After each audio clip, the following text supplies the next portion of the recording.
Hey guys, how you doing? Ron here with Tech Tips to Go. In today's video, we're going to be talking about a little bit about Vechain, so stay tuned.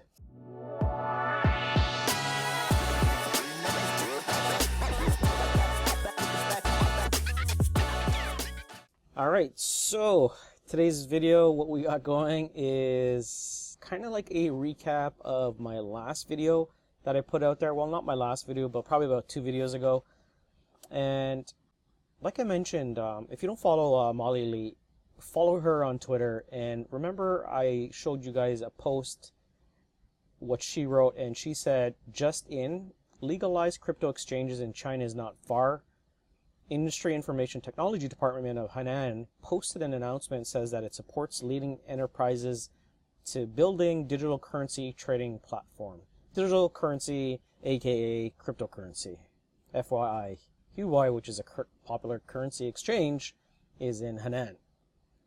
Anyways, so there's a lot of speculation, a lot of rumors going around that a cryptocurrency is coming, or digital cryptocurrency, or aka digital currency platform is coming to China. And you know what, like I said, like if you can't beat them, join them. Like, why wouldn't you allow it? Because here in Canada, because us Canadians are allowed to purchase on Coinbase. Now after May 1st, they have the KYCs, like know your customer. So now what they've done with Coinbase, anyone who's deposited over $1,000, they have to, I guess, get that information just for tax purposes, right? So like I said, like, if you can't beat them, join them.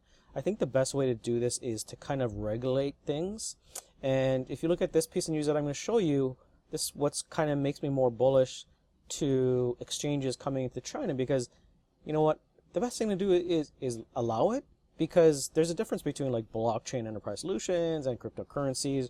Sure, you could kind of separate them, but as China builds their own digital currency like the DCEP, I think it's just great news to allow these other coins, because you're just going to have DCEP there. Well, like, why not make some profit and have companies like Huawei come in, or this other company that I'm going to show you. Now, like I mentioned on my Twitter feed, is it Hopium?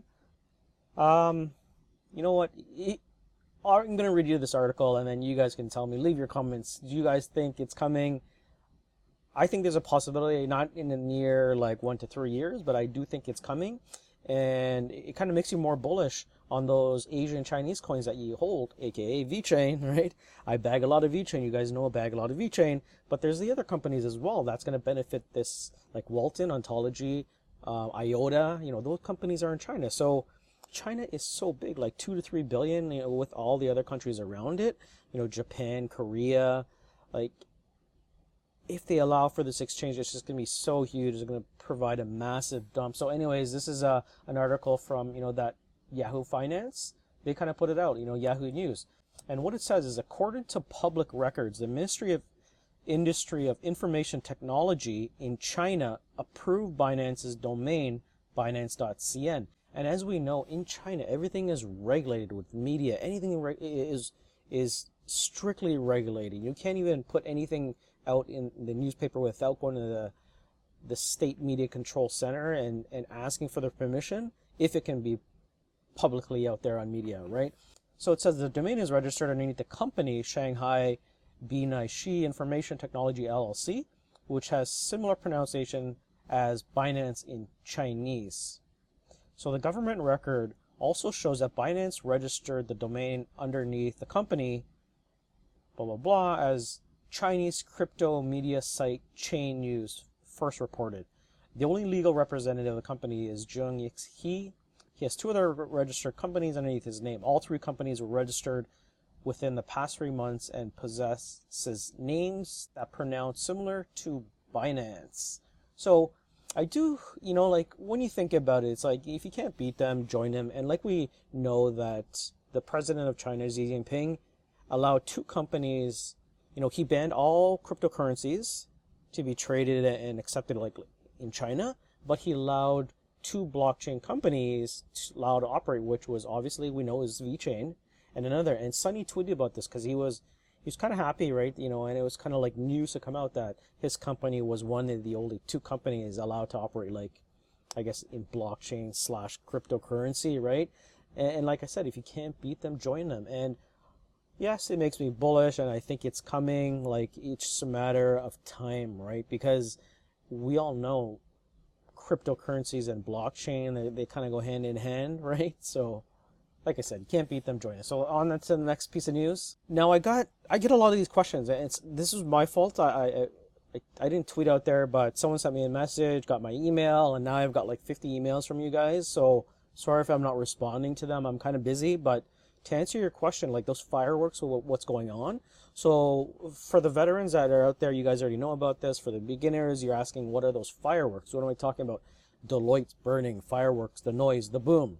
Anyways, if you go to Vechain Universe, there's a contract stalker, or you can bring the noise, which is a boom. So basically, that's the gas that is burning, or the fireworks that is burning. In order to get on to use Vechain's ecosystem, right, the mainnet, you need to burn gas or tokens, which is VTHOR, VTHO. Now, what we're seeing, like I mentioned, and I was saying this from the beginning, like, there's a pandemic going on, things are slow. Vechain provides true enterprise end-to-end blockchain solutions, right? So the whole world is on a global shutdown. How do you expect Vechain and its team, or its partners like DNVGL or PwC, to go to all these countries and do professional services, do testing on the production, do testing on the mainnet, go lives, etc. And now what we're seeing are those fireworks, guys. So it's fireworks that we're seeing that is growing, and it's the fear of missing out that I can tell by you guys' emails is like, should I buy, should I buy, should I buy? My inbox is like, should I buy, should I get into it? I'm like, guys, it's not financial advice, but I bought a long time ago, and I still think 0.004 is a great price to get into at Vechain, because like we all know, all these projects that they brought on to the community, they're all asleep because of this whole pandemic. But once they come alive, the mainnet is going to grow, and those are the people that have been challenging us, saying, Vechain is a scam coin because the token isn't really used. But we all know, as hodlers out there in the Vechain community, like, our time will come. And as we see, so guys, go to Vechain stats. Vechain stats, and here's what you're going to look at. You're going to look at the VTHOR, VTH burn rate, which is the gas being used on the mainnet.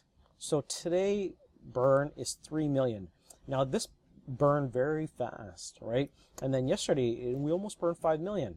And guys, this is just from, I think from one project that is slowly, being woken up, which is Walmart. And if you look at this Twitter tweet from Myri, and I'm going to play it for you guys. So this is Walmart. And to go back a little bit, so Walmart decided when they first started the project with PwC. So this is with PwC that's creating all the fireworks, right? Plus the Deloitte and all the other small companies. But imagine when the mainnet actually gets used to its full capacity with all of those projects that we signed in the last quarter. If you look at the last quarter, you go in the tweets, you're going to see people, BYD, Shanghai Gas, Rebon, H&M. Imagine when all of these other projects are on the mainnet. It's not going to be fireworks. It's going to be a nuclear bomb, guys. It's going to be like crazy. It's going to be insane. Forget fireworks. We're talking about like nuclear disaster. So anyways, sorry, maybe not nuclear disaster, a little hopium, but just kind of put things into perspective. Well, not real perspective, but anyways, look, I'm going to play this for you guys here.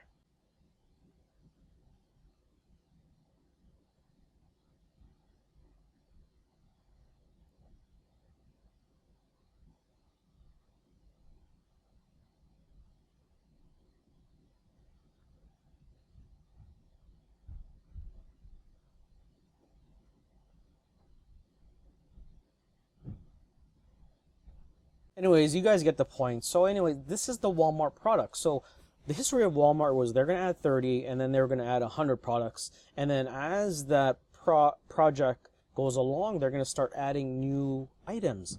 And if you look at the Twitter forums, this is a new item that has been added. We for the past 2-3 quarters, all of us Vechain veterans were kind of sick of seeing the same thing of like mushrooms, mushrooms, mushrooms. We're like, okay, show me something other than your mushroom head, right? It's just, so now we're seeing all these other products that are coming up, right? We see, this is, I think, salted pigeon eggs or something like that. And there's a lot of tweets going out there like, oh, I love salted pigeon eggs with my breakfast, etc. But anyways, that is it. That's how fireworks. And as we see these projects come to life, we're going to see that mainnet activity and that burn coming up. Guys, it's just a matter of time. Like I say in all my other videos, not financial advice, but I hold Vechain, so just so you guys know. Anyways, I want to keep it at that, and if you haven't subscribed, subscribe. Reach to me on Twitter. There's a lot of great community people out on Twitter.